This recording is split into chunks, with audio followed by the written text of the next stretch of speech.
എന്താ നീ ആലോചിച്ചോണ്ടിരിക്കുന്നത്? ആലോചിക്കാൻ ഒരുപാടുണ്ടല്ലോ. കല്യാണത്തിന് മുൻപ് എനിക്കിങ്ങനെ തല പുകയ്ക്കേണ്ടി വന്നിട്ടില്ല. അതിനുശേഷം ചിന്തയോട് ചിന്ത തന്നെയാ.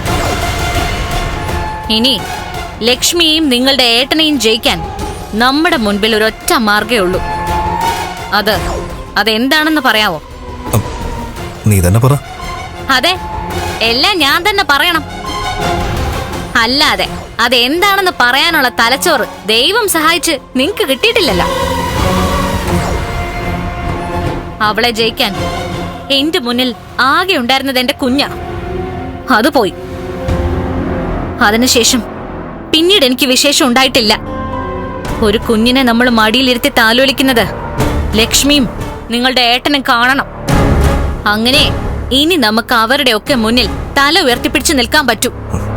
നമുക്കൊരു കുഞ്ഞ് ജനിച്ചു കഴിഞ്ഞാൽ നിന്റെ ചേച്ചിക്ക് കോംപ്ലക്സ് കൂടാനുള്ള സാധ്യതയുണ്ട്.